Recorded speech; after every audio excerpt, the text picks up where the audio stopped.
Good afternoon. Bonjour tout le monde. Je m'appelle John Packer. Je suis le directeur du Centre de recherche et d'enseignement de droit de la personne ici à l'Université d'Ottawa. My name is John Packer. I'm the director of the Human Rights Research and Education Center at the University of Ottawa. And it's my pleasure to host today's book launch, which will be benefiting from not only the two co-editors moderating and assisting, but also by two specialists who have joined us to share their comments. First of all, before proceeding, let me acknowledge that I am speaking to you from the unceded land of the Anishinaabe people, and we pay respect to those who've come before, the elders and all their knowledge, and we do so also for all Indigenous persons who are visiting in this area and for our own privilege to be here. Let me further acknowledge that we are, and you may see through the background of my own video at the Human Rights Center, we are celebrating our 40th anniversary. We were created in 1981 specifically for contribution to the development and eventually the adoption in the 1982 Constitution of Canada of a Charter of Rights and Freedoms. And we are very not only proud of that contribution, but we think that it's ever more timely, and we look forward to, in the course of later this year, to some robust discussions about the position of the Charter today in Canada for Canadians. Before further going on, let me just say that it's a pleasure to host in particular this meeting. Dr. Jeremy Veldman is a fellow at our Human Rights Research and Education Center and has been a great partner in a number of activities, not least in organizing and hosting Arab diaspora conferences through our Human Rights Center. And we are also very pleased to have with us Emma Swan, who is, I think will soon complete her doctorate, and we're looking forward to that. And for whom we've had the pleasure to publish some of her work in the Canadian Yearbook of Human Rights. So that's a particular pleasure. I will be handing now over to Emma Swan, who will be the moderator for this session. And she will introduce not only first words about the book, which is really about the focus of Canada, what lies ahead. I think, in fact, you can see it on the title of the book in the background that Dr. Veldman has posted, What Lies Ahead, Canada's Engagement with the Middle East Peace Process and the Palestinians. So that's a good descriptive title. We know what it's about. And we will benefit then from the expert inputs of Professor Spitka from the Norman Paterson School and Mr. Michael Atala, who will be joining us from in a personal capacity as an expert on the subject matter. Last thing I will just mention before inviting Ms. Swan to take the moderation is the Human Rights Center is at the University of Ottawa bilingual institution, a bilingual university, but this specific event will be conducted in the English language. So, Emma, or Ms. Swan, it's a pleasure. I look forward to a rich discussion on, I think, an important subject. Thank you for joining us, and I now pass to you. Okay, thank you for the introduction, John. And also thank you to the Human Rights Research and Education Center for hosting this event today, as well as to iAffairs and the Center for International Policy Studies, or CIPS, for support and co-sponsorship of this event. It's really wonderful to see you all here today. Thank you for joining us despite all of the challenging circumstances. So what I thought I would do is to briefly introduce the book, and then to provide an overview of sort of what it covers, and then some of the overarching themes and a general sort of trajectory of the collection. I will then set the stage for our discussion today, I think, by providing a really brief historical snapshot, first of all, of Canada's role in shaping the region as we know it today, but then also in highlighting how the region has played a pivotal role in shaping Canada's image, both domestically as well as internationally. After doing this, then we'll then move on to introduce our two speakers today, Dr. Tamira Spitka and Dr. Michael Atala. So as mentioned, the book that we're here to promote today, it was first published as a special issue with the Canadian Foreign Policy Journal. And what we really wanted to do with this collection was to focus on Canada's foreign policy and their engagement with the Palestinians from the 1950s to present day. So it explores Canada's policy in these areas and how it's materialized, both theoretically, but then also in practice, and then what this means for Canada in the region today. I think really when we reflect on the field, we really felt that there was this often overlooked or sort of ignored history of Canada's meaningful engagement in the region, which is then also reflected in this sort of underappreciation of the role that the Middle East has played in shaping Canada's identity, sort of as this peace-building middle power, or as a mediator, a defender of human rights, and as a supporter of the United Nations. So I think this is an identity that many Canadians continue to benefit from, and which motivates many of them to sew Canadian flags to their backpacks when they're traveling. But despite this, it really is often overlooked how exactly this identity was forged, as well as sort of any sort of critical reflection around whether Canada's current policy and practice is in fact congruent with this image today. So while in this edited collection, we were really intended to highlight Canada's perspective and role specifically towards the Palestinians, of course, the broader Middle East peace process is then drawn into this analytical lens, as is Canada's engagement with Israel to a certain extent. But nevertheless, the focus really remains on Canada's policy and engagement with the Palestinians. So this is the book here. If I may say, I think it is really a really fascinating collection of perspectives and insights. And it's really unique, not only in the sense, as I said, that there is sort of a dearth of literature specifically addressing Canadian and Canada's engagement with the Palestinians, but it's also unique in the sense that it has brought together a collection of chapters from academics in the academy, as well as policymakers and diplomats and those who can sort of offer firsthand accounts into the inner workings and the shaping of the very policies that we're speaking about.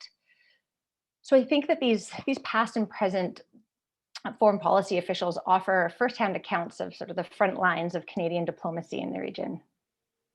In this collection, in our book, we were lucky to have 5 chapters written by current and former insiders working on Canada's foreign policy. And one of them is with us here today, Dr. Michael Atala. And personally, I think this aspect of the book is particularly valuable because we hear a lot about the scholar-practitioner divide, and it's been said that scholars and practitioners specifically in this field are often speaking past one another. So I think that by bringing these together and bringing a practitioner's emphasis on experience and then a scholar's emphasis on research and theory, the fruits of this interaction really paints a much more holistic, well-rounded, and also well-informed picture of Canada's engagement.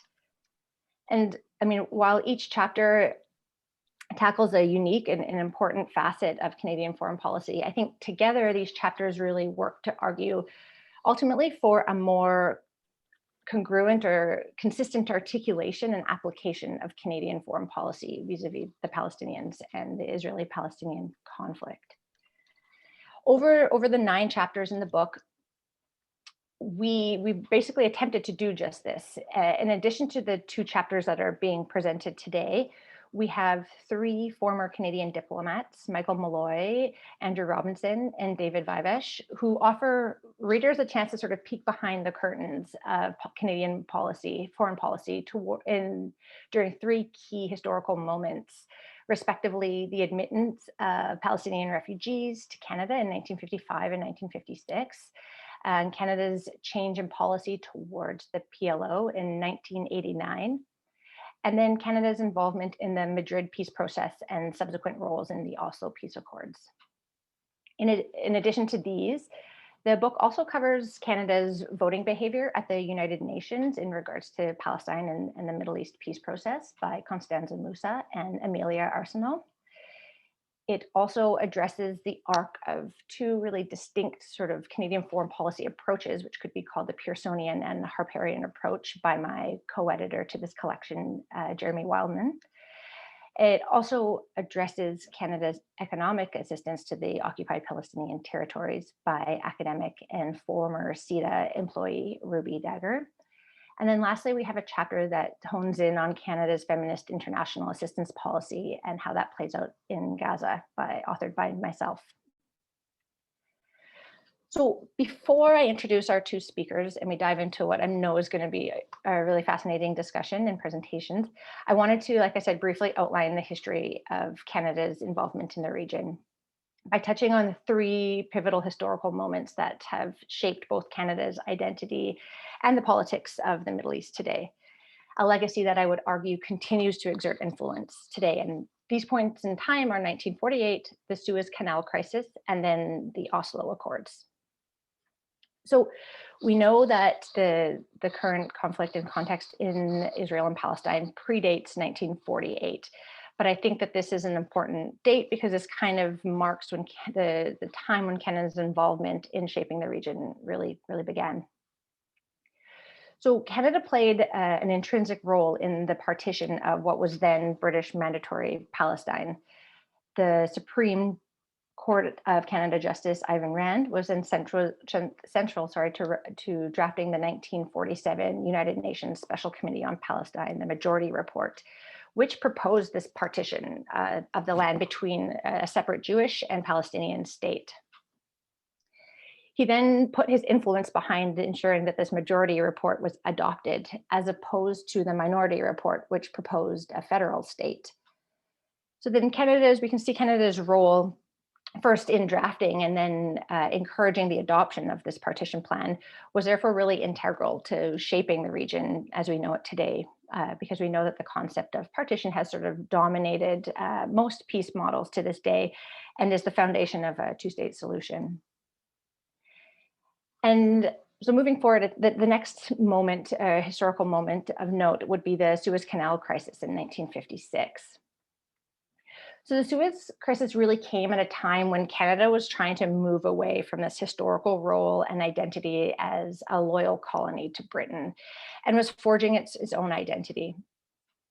And in the face of this crisis, and I think in an attempt to maintain harmony in the transatlantic alliance, Canada, and specifically Lester Pearson, proposed the world's very first large-scale United Nations peacekeeping force that would be stationed in Egypt to police the area.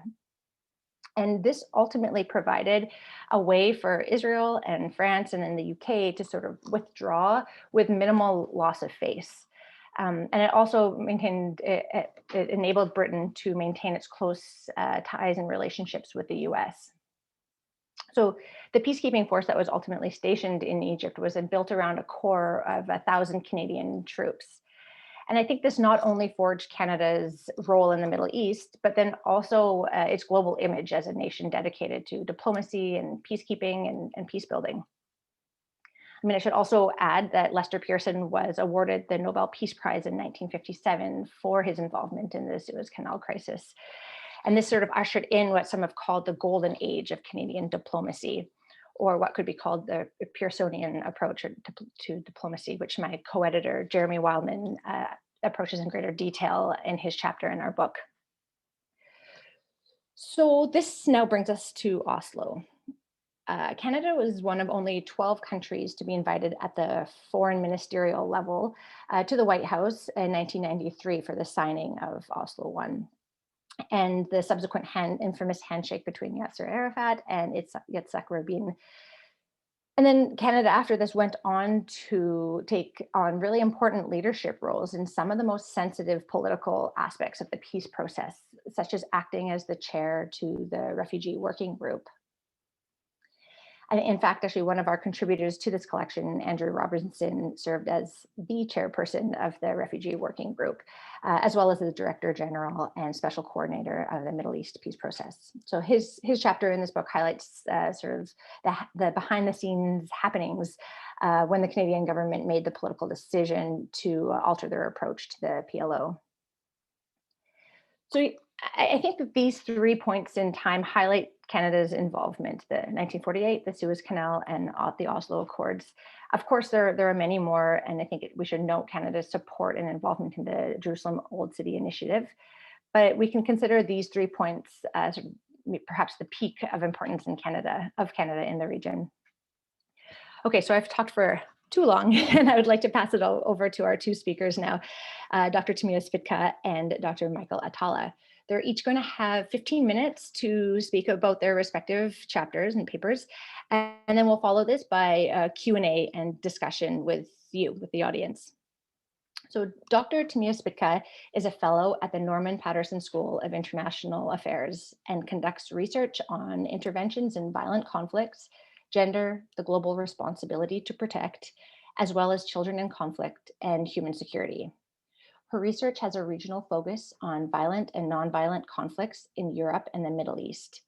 And Dr. Spitka has worked for several international organizations, including for the United Nations, the RAND Corporation, Oxfam, and the European Union. Michael Atala is a senior Middle East analyst at the Privy Council Office of the Government of Canada, with a specialization in the Levant and the Persian Gulf. I should note, however, that he is here in a personal capacity and his views do not reflect those of the Government of Canada. He's also worked in the Middle East peace process at the International Development Research Center on the Palestinian refugee issue. Dr. Atala has extensively worked and lived in the Middle East and has frequently lectured on the history and politics of the region at universities, public venues, and has taught classes, graduate level courses at Carleton University. So I think we will start with Tamia, so over to you. Okay, good afternoon, everyone, and thank you so much for this wonderful project and for the Center for the invitation, and for Jeremy and Emma for this great book that couldn't have happened without you guys. So, so I'll try and kind of focus my talk on three issues, and then I'll be happy to answer any other questions related to the topic. So the first thing that I'd like to focus on is the Israeli-Palestinian conflict as a source of so much international division, which has, of course, led to a lot of fatigue and helplessness among the diplomatic community all over the world, including in Canada. And I'd like to point out that it seems like sometimes the division stems from the conflict itself, but much of the division is also intentional and manufactured. And I think it's important to address this point and create some kind of a roadmap towards overcoming it. The second point that I will discuss has to do with the conflict itself. It continues to have a devastating effect on the lives of civilians, especially Palestinian population living under the illegal military occupation, but also for Israelis living within a militaristic society. The occupation is ongoing, as we all know, even if we're not hearing about it or dealing with other issues, such as the current occupation, let's say, in Ottawa. But ignoring it means that there's little hope for change, and there's an opportunity for escalation, which happens quite frequently. And the third point is to go back to Canada as a potential player in a potential role as a mediator, which I would argue has to become more itself as a more principled approach in line with international norms, less biased as an unconditional supporter of Israel, and could potentially play a role in building international bridges, certainly between Europe and the US and other key players. So to focus first on on the international divisions, I mean, we're all are quite familiar with the divisions within the UN. The Security Council, as we know, is very polarized, not only on this conflict, but so many other conflicts. The Israeli-Palestinian conflict has led to the highest number of vetoes. So it has been challenging for the UN to take any actions beyond statements or resolutions that often get ignored, or humanitarian assistance that is serving as band-aid solution. So this is something that is a very huge challenge, of course, and until a veto is removed, which may never be, certainly not within our lifetimes, it remains a problem, and it means that the largest international body, or the most potentially the most influential international body, is on a peace process is very paralyzed. The EU is another important player, and as we've seen in recent years, it has also become quite paralyzed, which has limited its foreign policy influence and limited a single voice and action. And some of this paralysis is not just by chance, but there's been a clear alliance between Israel and some populist and undemocratic states, or increasingly undemocratic states, such as, for example, Hungary and Poland. And Visegrad group as a whole, but also other countries as well, in terms of blocking consensus within the EU. This is a bit ironic, especially when it comes to Hungary and Poland. I mean, they've been fairly anti-Semitic regimes. However, the alliance has been formed for practical purposes, and there's things to be gained from both sides. Basically, a common security agenda, attack against immigrants, Muslims, critical NGOs, opposition. And some of these states have gained from Israeli knowledge and know-how in security, the use of certain technology. We've been hearing increasingly about Pegasus. I mean, Pegasus has been around for 11 years now. But finally now, the European Union is waking up, and other states as well, saying, perhaps we should not be using Pegasus to monitor and silence the opposition. And so on.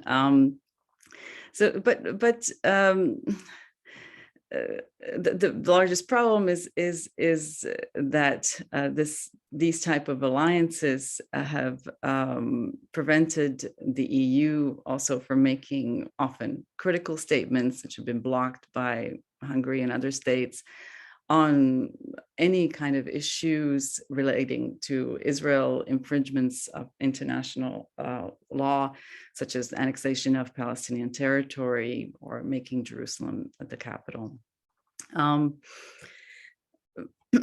The quartet is another area of deep divisions. The quartet, of course, is the organization in charge of the peace process,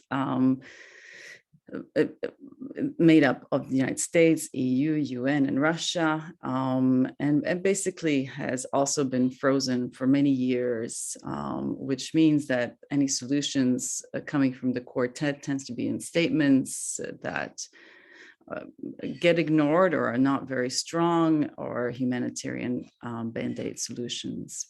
To go a little bit inside discussing the conflict itself, as I mentioned, it continues to be devastating on the lives of both Israeli and Palestinian civilians. In Israel, there's the main support is for status quo, and there's a fear of any kind of political change. So having either regional or international solutions frozen very much suits its purpose. There's a fear of Palestinian unity, and politicians, I mean, this was especially true under the Netanyahu government, but even, well, some of the politicians in today's regime continue to be engaged in fear-mongering threats that are often exaggerated, and they justify strong military measures that in turn hurt civilians. The military society has had especially large toll on vulnerable population within Israel, and within the occupied Palestinian territories. There's a policy of protection of soldiers' lives above and beyond that of Palestinian civilians, with little or no accountability. I should probably clarify that I have mixed feelings about this, since my eldest son is now an Israeli soldier, but so perhaps policy of protection of soldiers' lives, is in some ways certainly serves the purpose, and is very much something that all Israelis are in favor of, or most Israelis. Private security has become increasingly used in the occupation, and they have become even less accountable than the soldiers in terms of any infringements being on human rights being investigated. And Israel itself has at this point different laws for different segments of the society, and most international organizations are now referring to the country itself as becoming, or have become, an apartheid state. So Gaza at this point is considered quite unlivable. Human security in Gaza could be said to be almost non-existent. There's the policy of so-called mowing the lawn, where IDF soldiers need to regularly enter Gaza with strong military force. And again, the tools used are not ones that prioritize the protection of civilians or differentiate between combatants or non-combatants. They're tools used to make sure that the soldiers are not hurt. So we have indiscriminate bombardments, and the warning of civilians against the bombardment are either non-existent or are not effective because people don't have anywhere to hide. You have occupied West Bank, especially Area C, which is under military authority, with very little to no human security, growing settlements, evictions. East Jerusalem is another area without any Palestinian authority. So again, little security for the population, ethnic cleansing, ongoing ethnic cleansing of the population that remains there. So you know, for example, if a woman has been attacked, like a personal attack in her own home, in either Area C of the West Bank or in East Jerusalem, there's essentially no one that she can call except Israeli special police or military, which she's not going to. So you have a population where there's no authority there to protect them. Especially vulnerable are children and youth.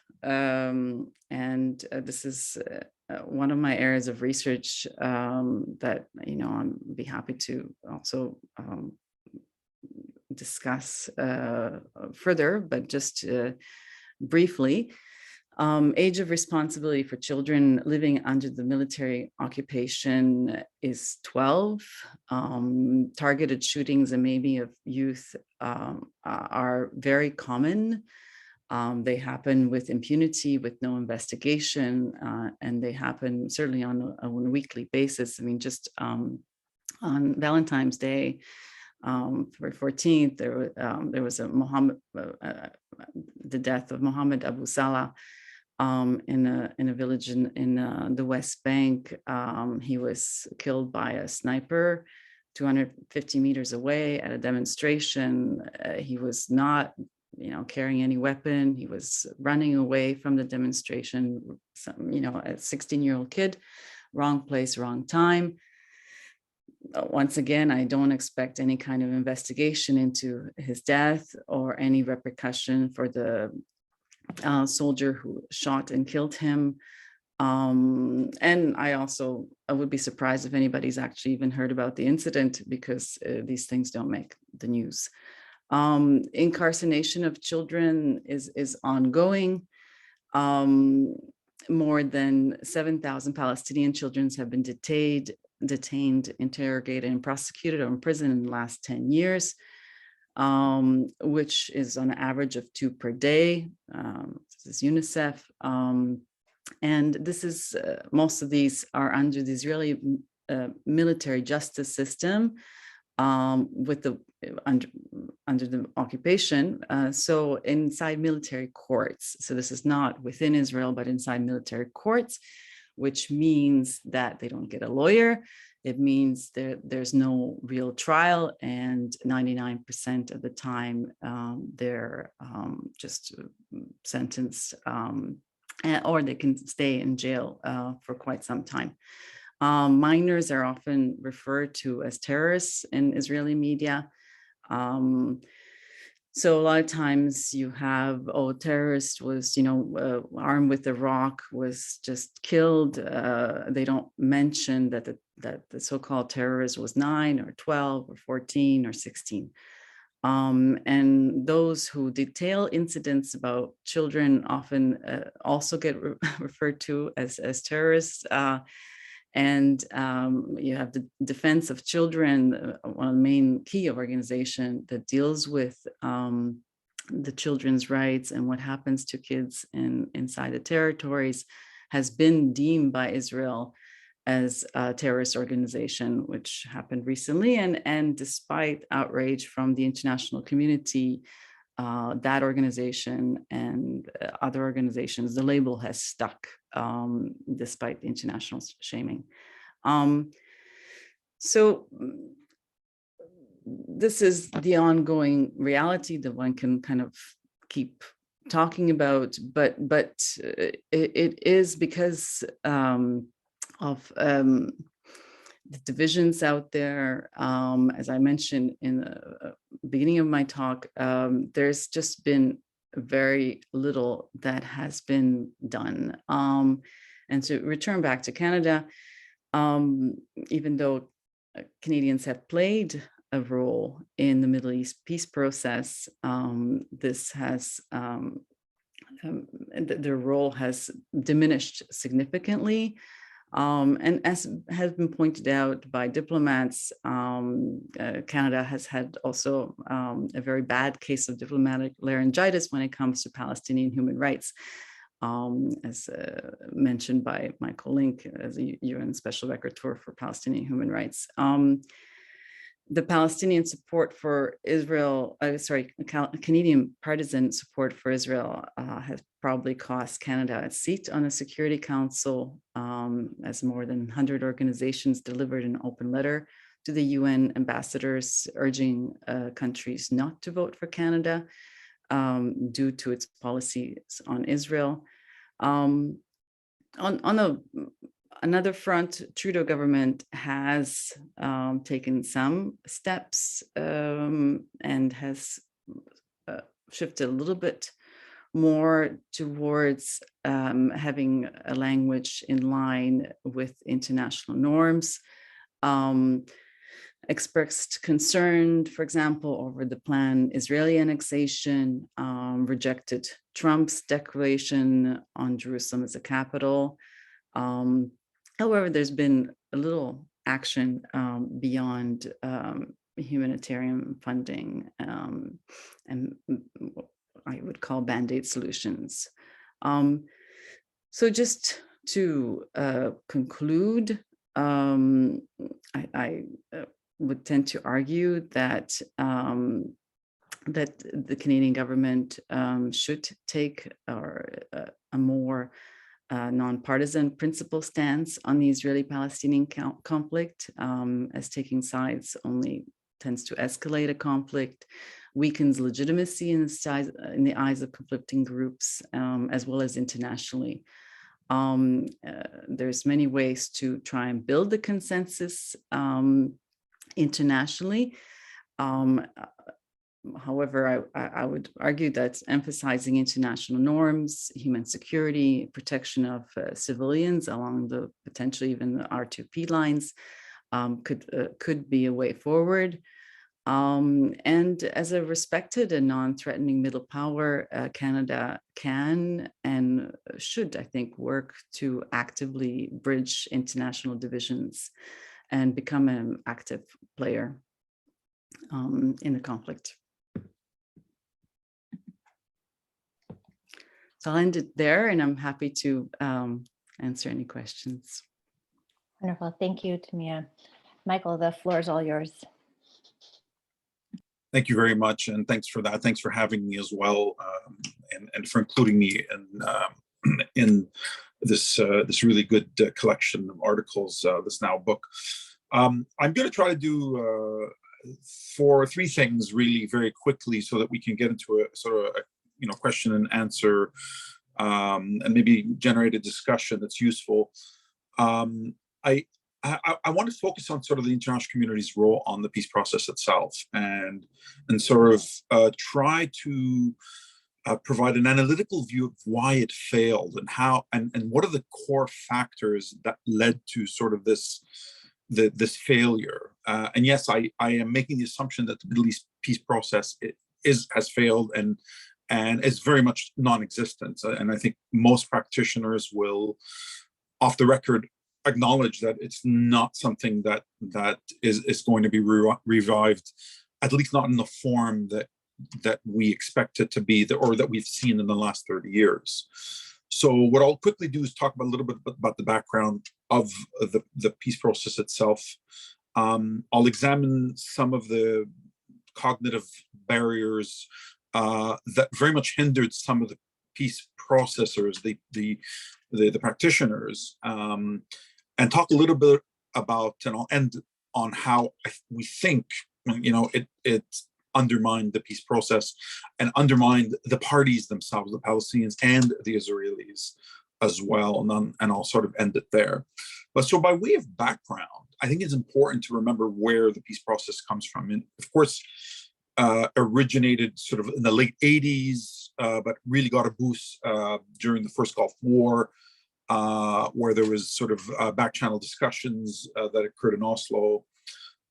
And it really took a springboard at the 1991 Madrid multilateral negotiations, where the United States really brought together sort of a whole range of players, including the parties themselves, and other Arab countries, and brought them to the table. And what really arose from that, and of course, the 1993 Oslo Accords 2 years later that were signed, what arose from the entire, that sort of 2 to 3 year period was, what we call the peace process industry. I mean, that's just a nice way of packaging it. But essentially what it means is it's a range of desk officers, political analysts, peace practitioners, peace envoys, track 2 professionals, special coordinator. Canada, we had special coordinators.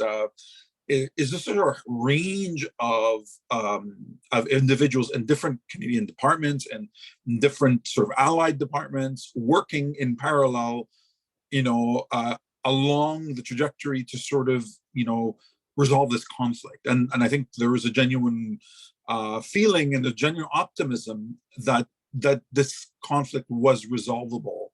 And so you cannot fault the international community for having that optimism. You know, but I do think it bears sort of a reminder that the Oslo Accord was really only meant to be a 5-year transition period, you know, where, okay, they would not discuss those thorny issues, Jerusalem and the final status issues like refugees, until a later period, and sort of build a period of trust.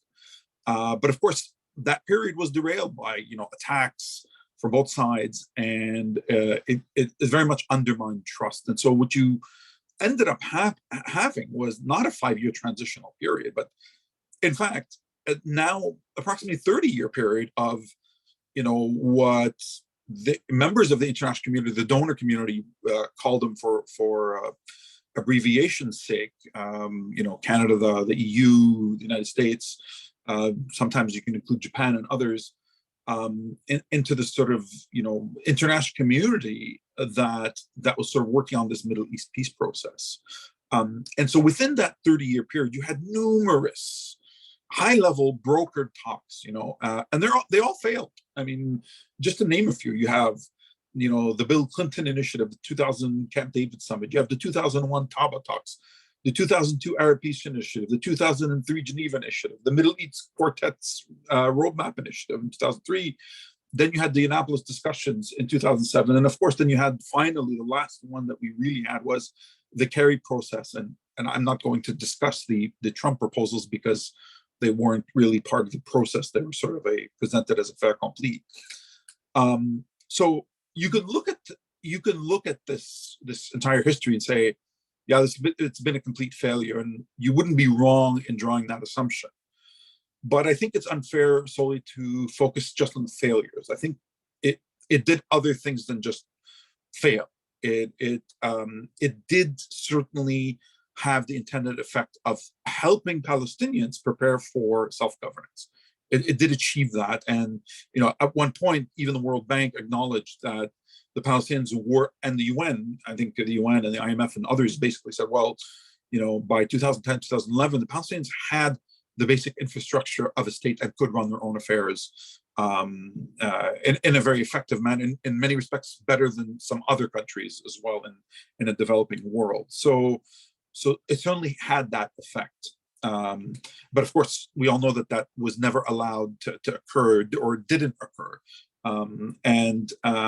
But I think more than anything else, the Middle East peace process had another positive effect that I think it really is important to sort of keep in mind, is it really did anchor the Israeli-Palestinian issue. And I'm not going to call it a conflict because it's not really a conflict. It's really something else. It's not a conflict. There's no conflict in the real sense. And it's really, I think, just to say that this issue is now anchored in the global consciousness. Now, whether we act on that consciousness or not is a separate question, but there was a realization that this issue is not going anywhere, and it needs to be resolved. So I think that's extremely important, and as others have pointed out, even in this collection, both peoples are suffering because of it. But the international community cannot be absolved of the responsibility it does have in the perpetuation of this crisis. So just a note, I want to just highlight the three very overarching faulty assumptions that I think Middle East peace process practitioners made, and I highlight this in the article. Three things. Firstly, Middle East peace process officials, at least in my experience, always had this assumption at the base of every sort of interaction I had with them, and it's like, well, you know, it doesn't matter what happens on the ground, because we all know what the final settlement will look like. Everybody knows. So I call this the everybody knows argument. Doesn't matter how many settlements are constructed in the West Bank. It doesn't matter how much the facts on the ground change, because we kind of all know how it's going to look. There's going to be the Palestinian state will be something along the lines of the West Bank, parts of East Jerusalem, and the Gaza Strip. And sort of that was the assumption, is that, well, we kind of know what it's like. With a little bit of land here, a little bit of land there, it's pretty much all going to be the same. And that was an assumption that everybody generally had, and it persisted very interestingly over time. It never changed. And so even when if internally those would raise objections and say, well, but the facts on the ground are changing very rapidly, and you're not going to be able to have a contiguous, viable Palestinian state if settlement construction continues. I think that I think there was a knee-jerk reaction among peace process policy officials and practitioners to say, well, it really doesn't matter. So that's the everybody knows argument. I think the other subsumed assumption is that, and we would hear this constantly, and you would hear it both in the academic discourse and the policy discourse, is, look, there's simply no other alternative to the two-state settlement. No party will accept any other formula. And so we shouldn't really consider other, and I'm not going to focus on the one-state formula or a confederation. I'm not here to do that. I'm not here to tell, the parties what they should be exploring.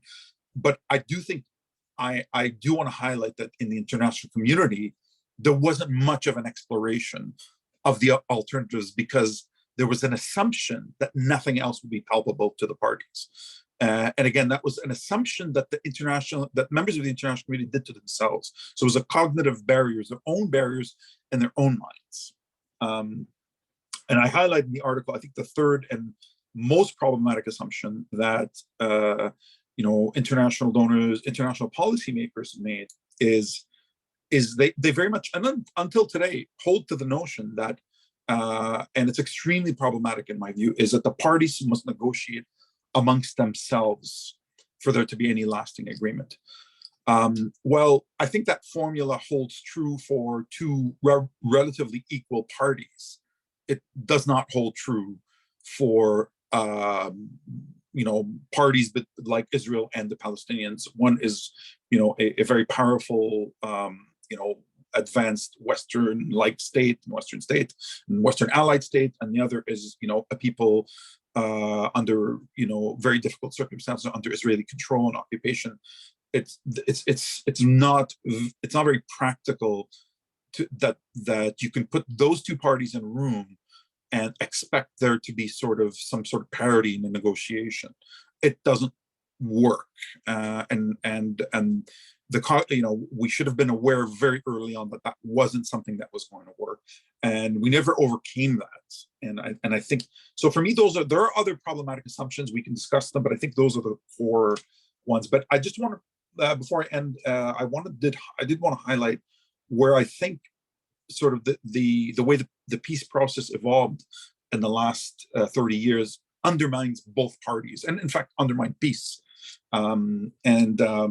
The creation of this process, we focused on process and we forgot about peace. And it's very interesting. It's when you step back and look at it from the outside, there's a lot of you can critique the Israelis or the Palestinians for their behavior, but I think you have to look at the failures of the international community in terms of their own conceptualization.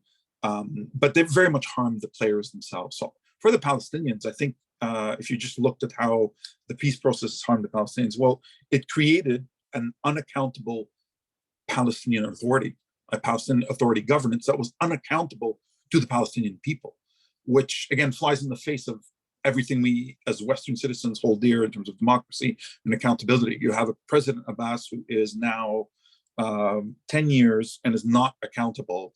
His mandate expired over 10 years ago in 2010, but he's ruling by decree, and he remains far more beholden to donors and the whims of donors than he does his own people. And of course, we've seen recent examples of that in the West Bank, and how his crack down on dissenters and free speech. So that's extremely, I think, a very negative trend for Palestinian self-determination. The other one is, and I think the core one is, it made Palestinians dependent on donor aid instead of sort of developing their own, their own economy and their own industries. So in fact, the whole Palestinian economy now is almost entirely dependent on sort of that donor funding, which is declining over time. And now with the pandemic, I think that's going to challenge donor funding to the region, and keep in mind. And certainly you can argue that, of course, the occupation itself hinders the Palestinian economy.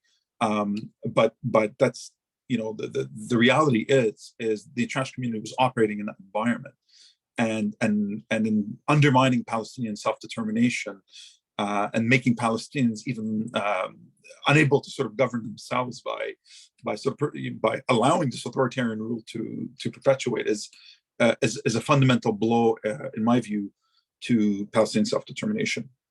But on the Israeli side, and this is not well examined either in the literature or in policy circles. It's certainly not looked at in policy circles in the real sense. We all live in countries where we are very, we are very supportive of Israel and in terms of Israel's right to exist clearly, and as we should be. But I think that sometimes we're out of step with saying that we care about Israel without actually understanding how our actions in the Middle East peace process actually undermined Israel. And so our declared support for Israel is out of step with our policies. And it's very clear to some, at least, people that actually, over time, Israel is not. Time is not on Israel's side. And I say that because I think Middle East peace process professionals treated time as an inexhaustible resources. They invested in the belief that sort of Palestinian self-determination was synonymous with, building or establishing a state without ending the occupation. And in a sense, that is very much jeopardizing Israel in many respects. So it did that, I think, because by letting the situation fester for so long, we've created a situation where Israel, I don't want to say it's facing it's facing a demographic and security burden that it's going to have a very difficult time dealing with in the future. That's also, by the way, threatening the Jewish character of the state. And it's not a palpable thing to say. It's not a very popular thing to say. But the reality is Israel wants to be Jewish and democratic. But the longer this situation is allowed to continue, the more that situation, the more Israel is not going to be able to be Jewish and democratic over time. And this was very well recognized by Israeli leaders themselves. Israel's first leader, David Ben-Gurion, recognized that. Most recently, a former Israeli prime minister, Ehud Olmert, said so very clearly. So this is not a new thing. It's understood in Israel. I think it's less understood in the international, or in the leadership of the international community, I would say. I think that I would end by saying that I think by subconsciously avoiding how the demise of the two-state solution is transforming the Israeli-Palestinian conflict, it's transforming it from a territorial dispute in terms of, between, how much land to allocate to Palestinians and how much Israel will be allowed to keep, into a struggle for Palestinian civil and human rights. And that's not an argument that is favorable to Israel in the long term. It very much undermines Israel as a Western ally, and any Western allied state would be very hard pressed to continue sort of in the same vein, and it's going to, place challenges on the international community going forward on how to treat this. And we've seen over the last, I think last 6 months, you've seen B'Tselem, Human Rights Watch, and now Amnesty International coming out. We had a former Israeli justice minister come out recently also say, well, these are apartheid practices, and Israel is falling into an apartheid state. I'm not sure that's a particularly helpful way of looking at it, but that's the trajectory of how Israel is being painted. And if you're an ally of Israel, you want to safeguard Israel from those kind of accusations, and sort of, help it get back on course and help resolve the actual demands of both people. And I think the international community has not done well, but it's not too late to learn from the last 30 years. I want to end on a note of sort of optimism. I do think that the Trump plan was a blip of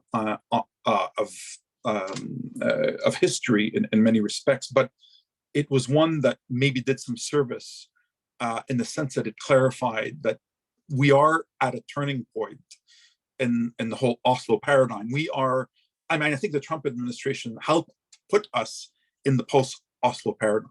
And I think that is, you can critique the Trump plan for a lot of things, and I'm not going to go into it right now, but I think it was helpful in the sense that if anyone was still having these cognitive, being, held back by these cognitive barriers that I mentioned, I think the Trump plan went a long way to clarify things for a lot of people.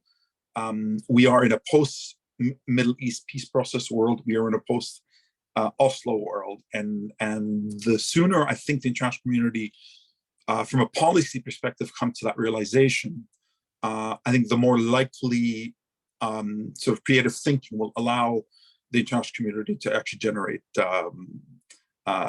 alternate approaches to resolving this conflict. I'll stop there. Thank you. Thank you very much, Michael, and thank you both to you and Mia. So yeah, it's interesting. I see a lot of common themes coming out of your two chapters or papers that you've just presented. And I think that really, by highlighting this sort of changing and evolving nature of the context and the flawed and inconsistent framework that both Canada and also the international community has engaged with, I really appreciate how you both in your own ways sort of have drawn our attention to the fact that these current approaches have arguably undermined Palestinians' right to self-determination and human rights, rather than brought us any closer to a just peace. I think you guys also both highlight how this is not only detrimental, obviously, to the Palestinians, but also is detrimental to Israelis, as the security and the human rights of both parties are, intimately intertwined and in fact are codependent. So yeah, I think that this point is often overlooked by scholars, but I think is articulated really well by both of you, that obviously the best route to security for Israel is peace and human security for everybody in the region. And in this sense, I think we can move beyond the simplistic pro-Israeli, pro-Palestinian sort of binary thinking of peace. And really, I appreciate both of this aspect of both of your analysis. So thank you. Those are my really brief reflections, but now I wanted to open it up and to hear from people in the audience. So you should see at the bottom of your Zoom screen, there should be a Q&A chat box. So please ask your questions in there, and I'm going to be monitoring this. I'll read them out for our panelists to respond to. And as was mentioned in the introduction, we're going to be conducting the Q&A in English. So please include your name and affiliation in the actual comment itself if you would like me to read those out as part of your question. And I will open up the chat box here and we can get started. Or the Q&A box, sorry. So the first question we have here is, how much damage has Harper's pro-Israeli policy, how has it affected our ability to influence the broader policy on the Middle East peace process? I don't know if either of you wanted to jump in on that.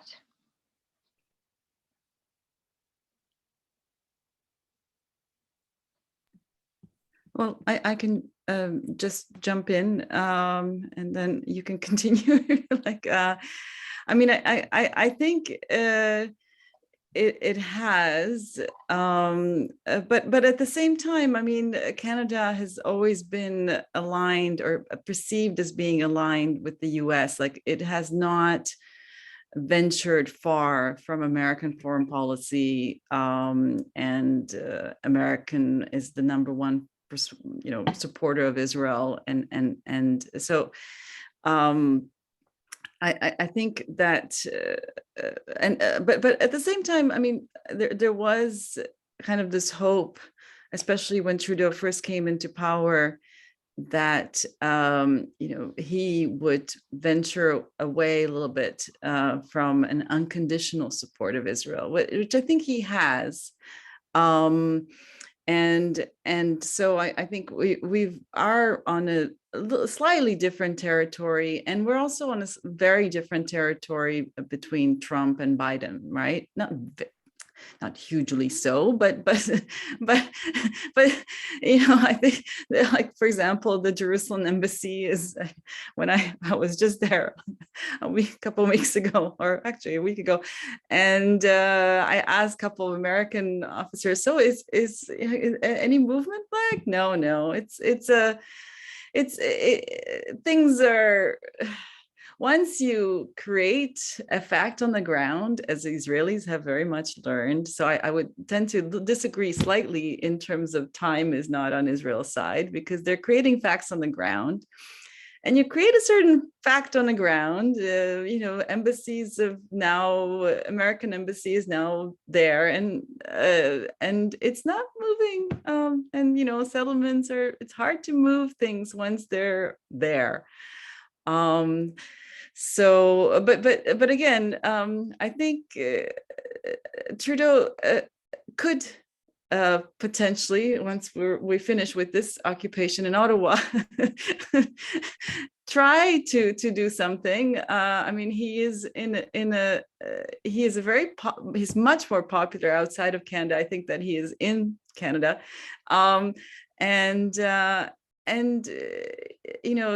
it's not, I don't think, I mean, Canada is still very much more liked and not feared in a way that the US is. So I think there is some space there.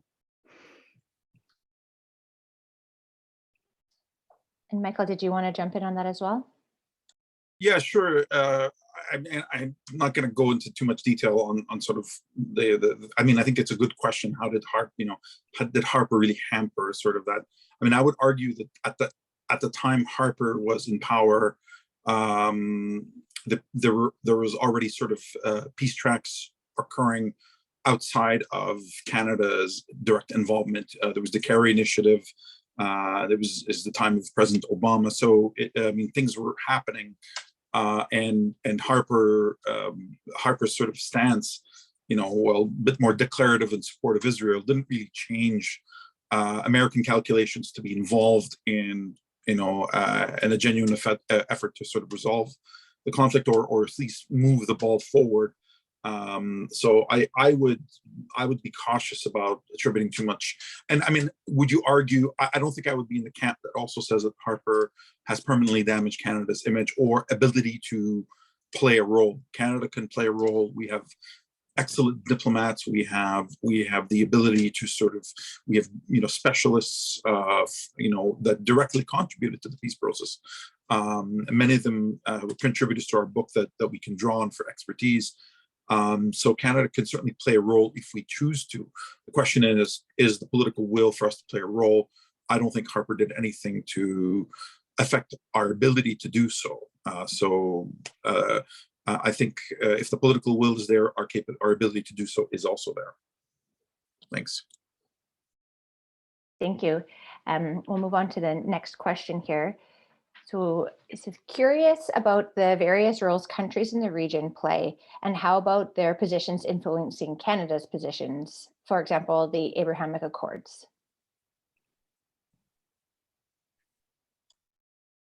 So I'll take a quick crack at the Abraham Accords. The Abraham Accords were, which is, just to say what they are, a number of Arab countries normalized ties with Israel, including the UAE, Bahrain, I believe Morocco, I think Sudan now has done so as well.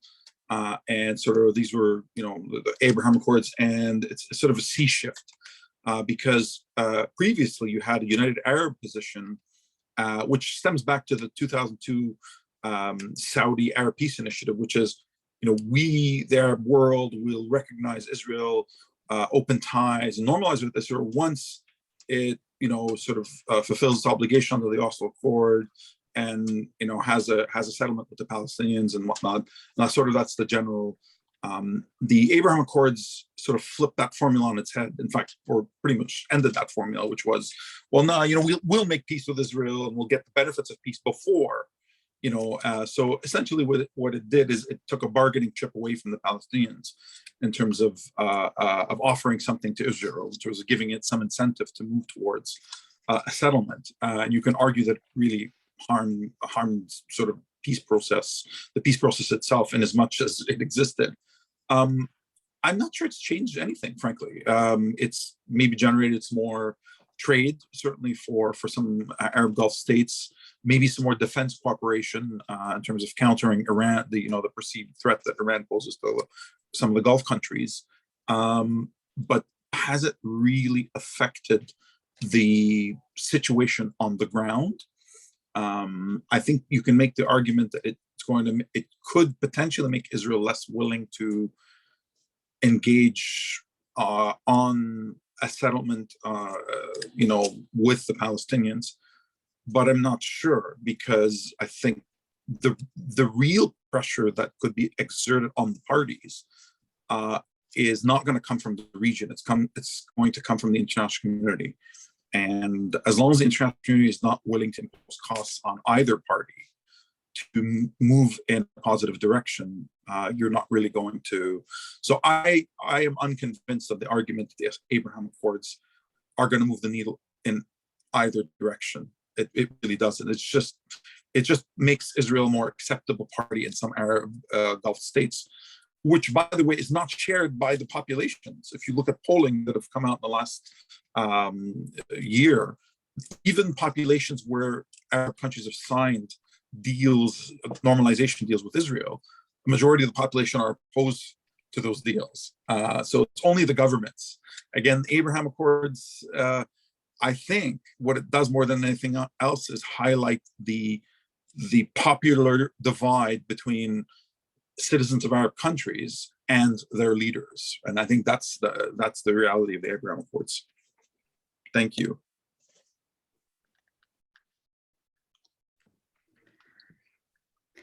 I don't have much to add to that, except, Palestinians, of course, were not engaged in these discussions, and so their legitimacy and there's a fair amount of frustration and lack of legitimacy that these accords have for any kind of peace process. So yeah, and I could go on also about the discussion of who was engaged and lack of, here you have UN Security Council Resolution 1325, but this was where women are supposed to be. I don't think there was one woman who was engaged in the peace talks. It was all military men and very little discussion with anyone any NGOs or.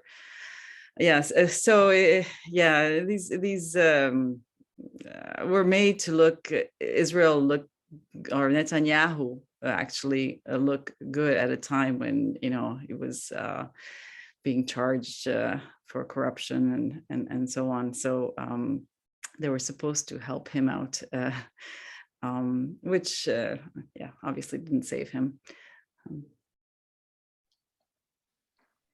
Thank you. So the next question is, in December 23rd, 2016, Obama lifted the US veto, and this has allowed the quarterly discussions at the UN Security Council of the conflict. So has this opened up a better understanding of what goes on the ground? And if either of you care to reflect on that? I would argue that no, not really. I don't think peace practitioners or senior policy officials learn from things that happen at the United Nations or the United Nations Security Council. We learned, we senior officials in Western capitals, are able to see things with their own eyes. I'm not sure if those core assumptions and those cognitive barriers which I outlined have really shifted yet. I think they're among some donor countries, maybe more in European countries, you do have more of an internal debate and internal discussion going on about sort of those core assumptions. But I'm not sure that it's percolated up to the level of the leadership or generated a political will to shift Western policy approaches. So I'm not sure it answers the question, but that's my current view. Thanks. Well, I think it was a important resolution. I mean, resolution 2334, in that it was the first resolution that hadn't been vetoed in quite some time. And it distinguished between the territory of Israel and the occupied territories. So you know, you can point to this resolution to justify a BDS boycott of the territories, I mean, of products coming from territories, and to distinguish in terms of operating with their businesses or anything else between within Israel and with territories. So I think, I mean, has it changed much on the ground? No, but I think I think the United States at the time, or Obama at the time, showed that that if it wanted to, it could go and be a little bit more, or be a little bit critical, and that perhaps there was a red line in terms of Israel's behavior, because at the time, of course, Netanyahu was throwing all kinds of things at Obama, and just including against him in person within the United States.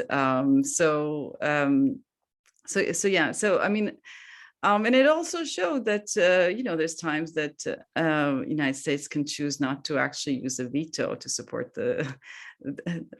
support Israel. And who knows, maybe Biden may do the same thing at some point.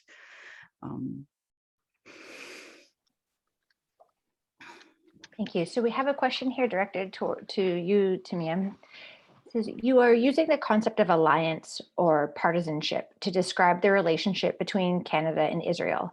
But do you not think that the relations have gone perhaps beyond the framework of an alliance to become a relationship of complicity, especially since we see that Harper, or the former Canadian ambassador to Israel, working for companies linked to the Israeli intelligence service?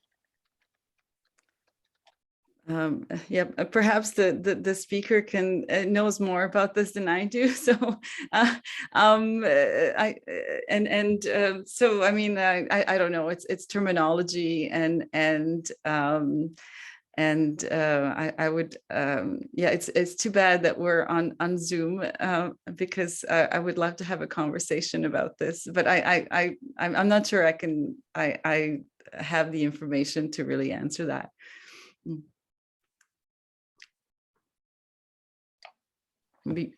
Michael, did you want to try to answer the question?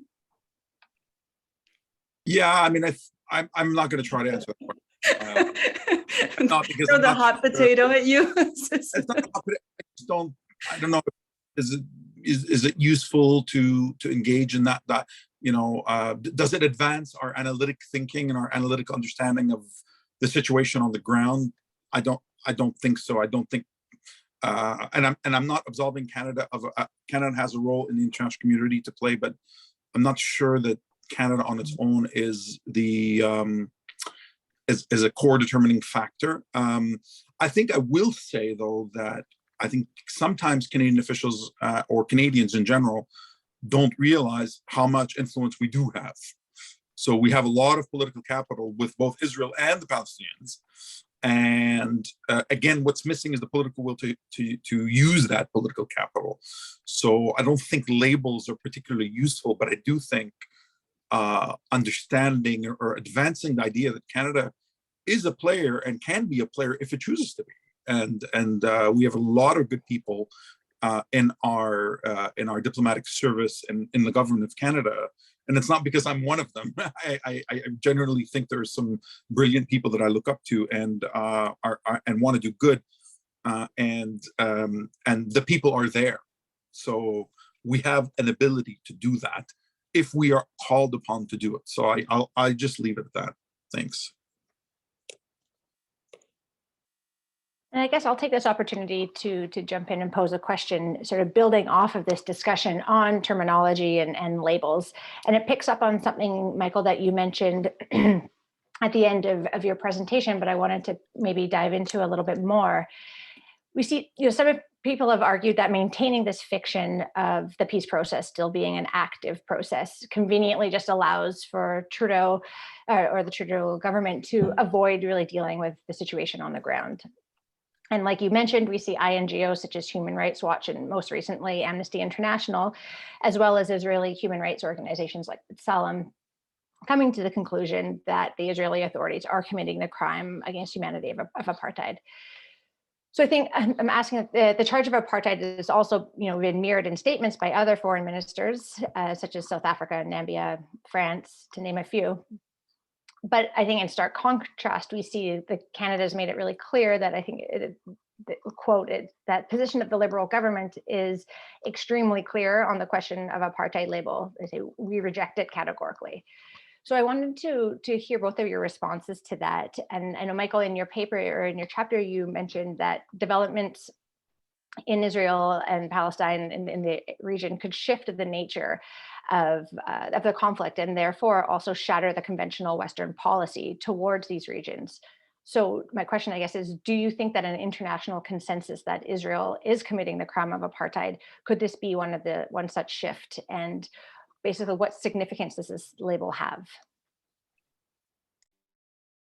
Yeah, I'll take a first quick crack at that. I think it very much exactly reflects what I'm talking about, which is, it's about transforming the debate from a territorial conflict, that we were involved in trying to resolve, into a human rights / rights-based, like sort of, this apartheid, and these labels start to come up, it's sort of putting Israel into a very unfavorable corner. Whether it's justified or not, I'm not here to take a position on whether it's apartheid or not. I think that's not the core issue. The core issue is Canada cares about Israel. We, in our statements and our policy, in sort of almost everything that we do, we're pretty open about that, and I think that's a good thing. The trouble is, if the rest of the international community is moving into another direction, and being led by the human rights community, but not just the human rights community, it's now shifted into other circles and other officials starting to rightly or wrongly use that label. So I think that putting Israel into that kind of a corner sort of has the potential to put the international community that does support Israel out of step with the rest of the international community, and I think that's a danger to Israel. And that's the context which I'm saying is a danger to Israel. And I'm saying that Western, peace processors, peace process officials have ignored that reality, and we are seeing some of that reality come true. I think we are still at an early stage. Certainly, Amnesty International coming out, but I am watching other officials coming out. So for me, a former Israeli justice minister coming out is far more significant. For instance, you've seen there was a letter signed, I believe it was in 2019 or 2020, of 50 European former diplomats, former prime ministers, former foreign affairs officials coming out and actually calling it apartheid. Again, those are much more significant moves in my view, because that's sort of mainstreaming that labeling of Israel. And that's where I think my argument is coming in, and we in the peace process world forgot about that. We let time go, and as Israel continued ruling over Palestinians, is creating this dynamic, and I don't think it's healthy for Israel or the Palestinians. So I'll stop there. Thanks. Yeah,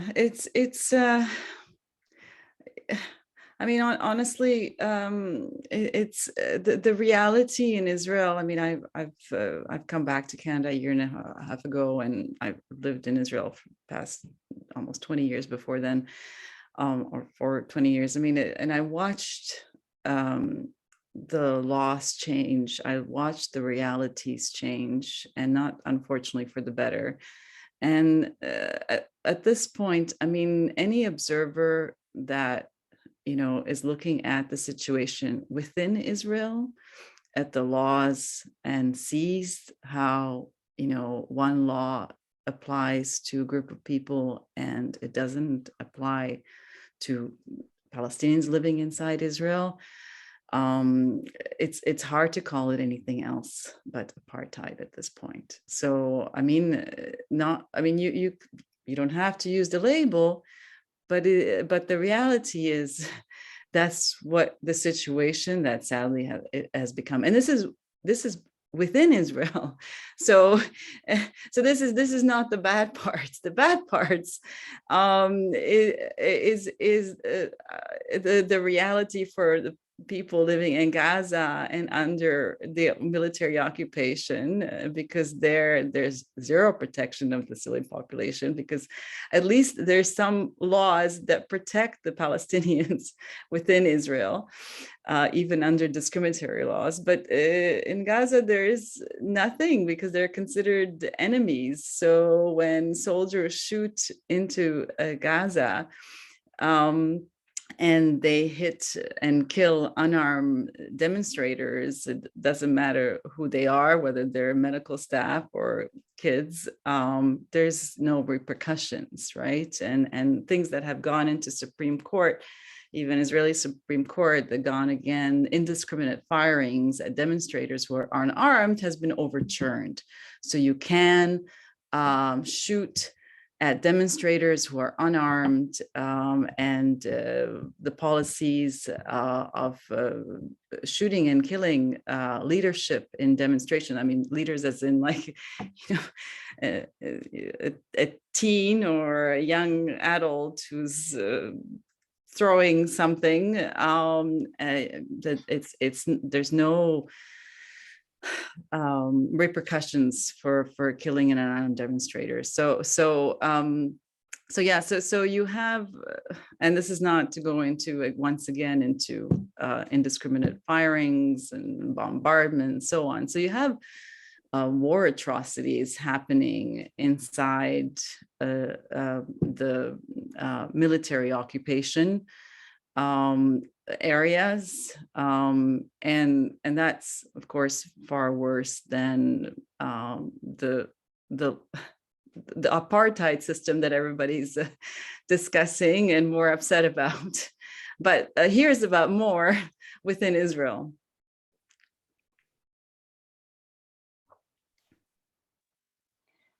All right, thank you. Those are all the questions at the moment. Does anybody have any last minute questions you wanted to add to the Q&A box before we wrap up this afternoon session?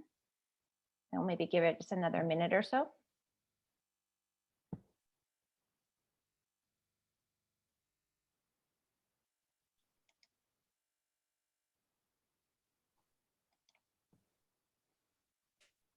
All right, so I think that will conclude the Q&A for this afternoon's event. I will pass it over to Carolyn just to wrap everything up. And I wanted to say thank you very much to our panelists. And thank you to Jeremy, my co-editor. And again, thank you to the Human Rights Research and Education Center, iAffairs, and CIPS for co-sponsoring and hosting this event. Thank you, Emma.